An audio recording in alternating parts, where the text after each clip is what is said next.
জানেন, শীতকাল আসলেই সিম আর রুই মাছের সে মাখামাখি, সাথে আলু আর টমেটো হলে কোনো কথাই নেই। আর যদি হয় ধনেপাতা কাঁচামরিচ, ইস! আসসালামু আলাইকুম এভরিওয়ান, আমি তসলিমা আবারও চলে এসেছি আমার রেসিপি ঘর থেকে। আজকে আমি রান্না করব রুই মাছ। রুই মাছ রান্না করার জন্য যা যা লাগবে আপনারা তো স্ক্রিনে দেখতে পেরেছেন। রুই মাছটা আমি আগে থেকে 10 মিনিটের জন্য ম্যারিনেট করে রেখেছিলাম। আপনাদের সুবিধার্থে আমি স্ক্রিনে মশলার উপকরণগুলো লিখে দিয়েছি। আমি এখন ডাইরেক্ট রান্নায় চলে যাব। আমি এখন একটা চুলায় ফ্রাই প্যান বসিয়ে দিয়েছি এবং তেল দিয়েছি। আগে আমি এক এক করে মাছগুলো ভেজে নিব। এখন আমি এক এক করে গরম তেলে মাছগুলো ছেড়ে দিব। এখন আমি মাছ ভেজে নিব।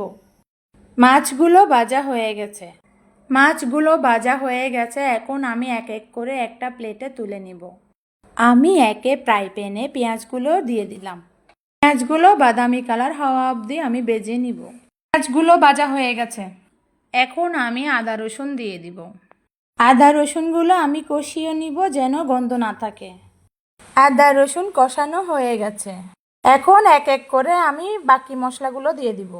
এখন আমি একটু পানি দিয়ে দিব যেন মশলাগুলো পুড়ে না যায়। এদিকে আমার মশলাগুলো কষানো হয়ে গেছে। ফ্রাই প্যানটা ছোটো হয়ে গেছে, তাই আমি চেঞ্জ করে নিয়েছি। এখন আমি কেটে রাখা সবজিগুলো দিয়ে দিব। সবজিগুলো দিয়ে দিয়েছি। নেড়ে ছেড়ে মশলার সাথে মিশিয়ে ঢাকুনি দিয়ে দিব। এবার আমি সবজিগুলো কিছুক্ষণের জন্য কষিয়ে নিব।